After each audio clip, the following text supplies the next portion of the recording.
I'm Emma Carter. That night, my birth mother Linda dragged my spoiled brother Ryan to my door right here and declared, "You make plenty now, pay $3,000 every month." My chest tightened. Memories of being abandoned by Linda cut like knives. Am I the asshole because I don't want to repay a debt for being born when the person who left me now returns demanding cash right now? Linda jabbed a finger. "I gave you life, you owe me," Ryan sneered. "And buy me a car. If you were me in my situation, what would you do? Please like, comment, and share. I need the truth. Don't look away because there's a twist ahead that will make you truly furious tonight." I'm Emma Carter, and this is the first part of a story that still makes my hands shake when I remember it. I grew up with my dad, Mark, in a tiny apartment behind a roadside diner where the smell of frying oil and the clatter of dishes were the soundtrack of my childhood. My mother, Linda, left when I was too young to understand how adults can slam a door without promising to return. I remember the first night after she left, my dad laid his jacket over me like a sturdy blanket and said, "You're okay, Emma." I believed him, but my heart was ice. I started working early, wiping tables, scrubbing glasses, grading papers, anything to make money and to feel I had a right to remain in this life. I studied like I was pounding my way through abandonment itself, and eventually I earned a scholarship to college. Those years I woke before dawn, ran across the bridge, and told myself, "Keep going, don't fold."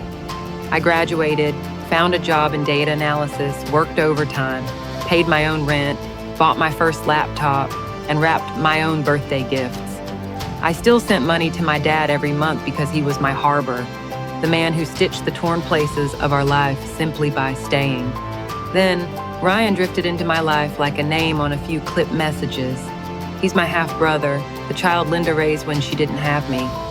I didn't hate Ryan, I just didn't know where he fit in our family picture. I told myself that if one day they needed help, I would consider it. But help is not the same as being used.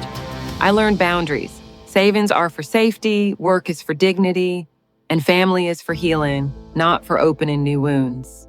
I practiced breathing through sudden panic, journaling my feelings, and saying no without apologizing.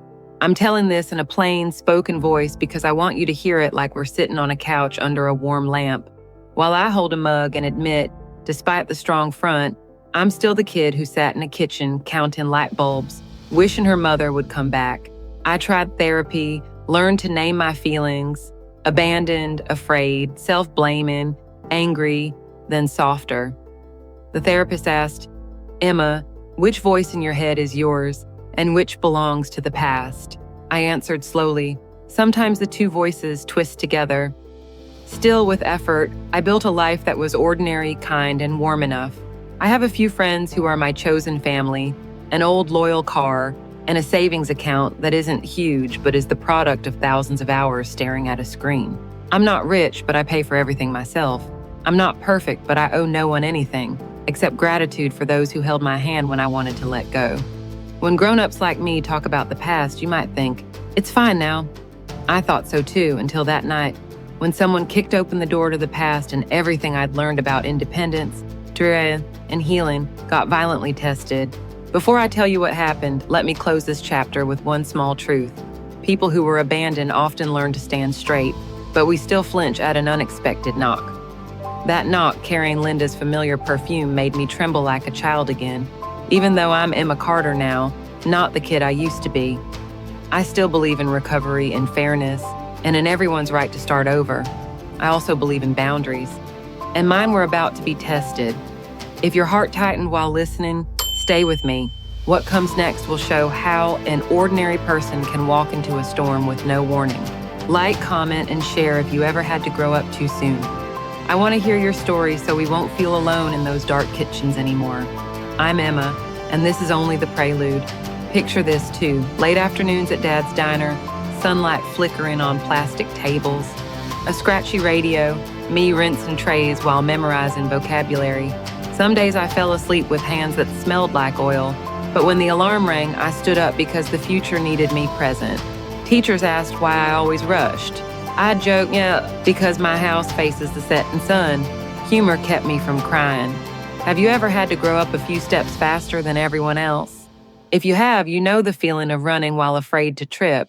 I watched families walk past, listened to their laughter, and told myself a story. One day I'll have a home where laughter doesn't cost fear. I stashed tiny hopes like coins in a drawer. Each test passed, each shift approved, each time Dad set a hand on my shoulder and said, "You did great." If you hear my voice now, know it's woven from thousands of nights like that. I believed the past was behind me until the door pounded 3 heavy times. My hand gripped the knob. My heart answered, thump, thump, thump. I opened it, and the familiar perfume flooded in like a tide of memory. "Are you ready to step through with me?" That night, Linda came back with Ryan like a storm with a plan. The pounding at my door, the old perfume rushing in, and the very first line she said, "You make good money, so you need to contribute $3,000 a month and pay $60,000 for Ryan's tuition." I froze. Am I the asshole for not wanting to repay a birth debt pinned on the back of abandonment? I kept my voice calm. "Mom, I can't." Linda jabbed my forehead. "I gave you life. You owe me." Ryan sneered. "And buy me a car and a new phone." The word "owe" stabbed straight through me. I asked them to meet at the cafe down the block to talk clearly. There, Linda unrolled an imagined list of duties. "Family means sharing. You're selfish." I breathed and said clearly, "I'll help within my means, but not under demands." She laughed, icy. "Demands? It's filial duty." From that moment, everything slipped. They slipped into my apartment while I was on the phone with Dad, looking for advice. Ryan flopped onto the chair, opened my laptop, and tapped like it was his. I pulled it back. "Don't touch that." He lifted his chin. "You're rich and stingy." Linda walked around like the owner. "Small apartment, but if we cut some waste, there's enough for his tuition." My stomach knotted. I opened the door and asked them to leave. Linda's voice hardened. "Don't be rude." Fear spiked when I found Dad's email had been accessed without permission. Linda had used an old password to dig up his pay stubs and sent me a screenshot. "See? You can pay." My bank flagged a strange login attempt into my account. Panic hit, numb hands, ringing ears, heart skittering down the stairs. I had to choose between screaming and using everything therapy taught me. 478 breathing, feet on the floor, name the feeling. I said, steady as I could, "Mom, this is my last boundary.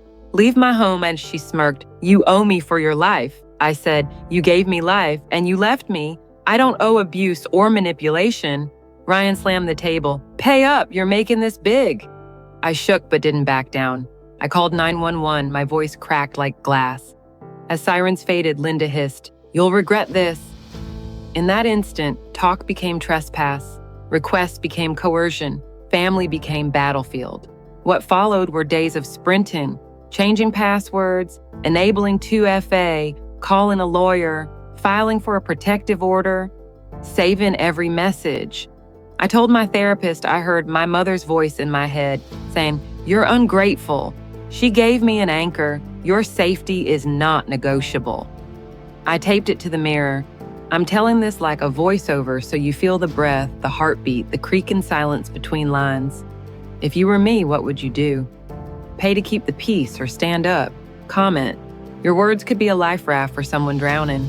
I know someone's watching and boiling when they hear, "I gave you life and you owe me." Share if you believe someone needs boundaries, so don't look away. And after this peak comes a truth both painful and light. Not every family chooses love, but you can choose peace. We'll go there next. When it felt out of control, I recorded the conversation for evidence, my voice shaken but clear. Linda said, "Stop the drama." I said, "I need safety," and Ryan muttered a slur I won't repeat. I texted my best friend Chloe, "Are you nearby? I'm scared." She replied instantly, "On my way." Waiting, I steady palmed the cool wall paint to tell my body we're in the present. When Chloe arrived, Linda flipped to sweet mom. "We just want to talk." Chloe stared back. Emma's boundaries are clear. I was grateful someone spoke when my throat locked. That night I wrote a detailed report for my lawyer, times, words, actions, pinning each fact to paper like a tack. I don't want to make a scene, I want to do the right thing. I texted Dad. He said, "I'm here." That line kept me from drifting. I slept in fits, dreaming of knocking, then jolting awake. Morning coffee, hands trembling, but I stood up. That was the day's first win. After that night, I entered the terrain of aftermath and change. I filed for a protective order, documenting everything, attaching login alerts, screenshots, and messages. My lawyer told me to journal every event, and I did, like reweaving a torn tapestry, fear in the first stitch, reason in the next. The bank confirmed the login attempts were blocked. I layered security, changed devices, bought a small safe for documents. I talked with Aunt Ruth, who knew Linda's early years. She looked at me with sorrow. "Emma, your mother chases what she wants and blames others when she can't have it." It burned like salt, but it gave me a map. I realized I'd crossed the storm and now stood on the edge of clear sky. Work kept moving. Friends rotated visits, leaving simple dinners and non-judgmental hugs. I opened my story to a community and the comments arrived like a wide embrace. "You're not ungrateful, you're protecting yourself." I cried reading them. In therapy, I named what lingered: guilt, shame, anger, relief. "Feelings aren't verdicts," my therapist said, "then they're data." I wrote it down. I switched finance tools, automated support for Dad. He's the light that never goes out. Every night I tell him, "I'm okay." He says, "I know you are because you're brave." I started to believe it. Meanwhile, Linda and Ryan reached out, sometimes sweet, sometimes threatening. I didn't reply. Gradually, people backed away from them. The story traveled, not because I broadcast it, but because truth finds light. Aunt Ruth said Linda snapped at her. "You took that girl's side." She answered, "I took the side of the truth." My chest loosened. Then I did the one thing I didn't expect. I set up a small fund from my salary to buy books, meals, or exam fees for kids like me. Not to play saint, but to turn pain into current. I shared this video not to wage war, but to tell anyone who's scared, you can live differently. If you were me, what would you do? Comment. Your answer might open a door for someone else. Like and share so the algorithm carries this to the person who needs it. Am I the asshole for choosing boundaries? I don't think so. I think I'm learning to stop bleeding from old cuts. Then came the twist. An apology email not from Linda, but Ryan. "You were right," he wrote. "They convinced me you owed us. I was wrong." I stared at the screen. I didn't respond right away. I walked under the late sun, listened to my own footsteps, and smiled, not because I won, but because a young man found the exit sign. I kept the order, kept my guard, and kept my lines. But I left a small crack for change. "Be angry for me, if you need to," many wrote. They were cruel. Keep that anger to demand fairness for yourself and others. I am choosing peace bit by bit, morning by morning. I'm Emma Carter. If this story touched you, tell me. We won't be alone. I also learned conditional forgiveness, forgiving myself for dreaming Linda would return and love me like in a fantasy, forgiving the child in me, for self-blame, forgiving the present for not fixing the past. I wrote an unsent letter. I'm stopping the cycle here. I tucked it away like a quiet ritual. When fear returns, I read it. Kindness is not permission for harm. I don't share this for applause, but so someone hears that piece as possible. You may not have much, but you have the right to say, enough. If this helped you take a deep breath, leave a comment. That's how we pass a small lamp along a dark road. The story isn't over. Another door will open, not to a storm, but to morning. In time, I'll show you what that light looks like, even when it flashes from an unexpected place. To close this story, I, Emma Carter, want to speak in my own breath, without show, without acting. I have walked a very long circle from the greasy kitchen with Dad Mark to the nights trembling at Linda and Ryan's knocking, and learning to protect myself without turning to stone. I once thought adulthood meant staying silent as long as things stayed quiet. Now I know adulthood is daring to say enough in a steady voice, even when my hands still shake. Some days I failed at that, whispering apologies to old versions of me, then trying again the next morning. Healing, I've learned, is less a finish line and more a daily rehearsal, a quiet choreography of showing up, breathing, and naming what hurts without letting it run the show. Am I the asshole? That question looped in my head for weeks. Was I cruel for closing the door on someone who gave me life, but also abandoned me? I think I chose well, I didn't reject kindness, I only refuse manipulation. Boundaries aren't an icy wall. They're a small wooden fence with a gate that opens when it's safe and closes when it's dangerous. I built that fence to protect my heart, my work, and my future. The lessons I drew are three. First, feelings are not verdicts, they are data, showing where we are getting triggered. Second, filial piety can't be a blank check. Responsibility only means something when paired with respect. Third, peace is a skill we practice daily through breathing, small habits, and asking friends for help at the right time. I'm grateful for those who stood with me and for the gentle reminder that your safety isn't negotiated. If this story reached you, leave a comment. What would you do if you were me? Open the gate or lock the latch? Please like and share so this story finds the person who needs to hear enough. And if you want to keep walking with me, follow the channel. We'll talk more about turning wounds into healthy boundaries and turning anger into kind action. I don't promise a straight road. I only promise a light. If you're at your own door tonight, shaken like I was, remember, small steps count. Tell someone, write it down, breathe. Careful isn't dramatic, careful is brave. Thank you for staying until the end. See you in the next video. Peace begins with choosing.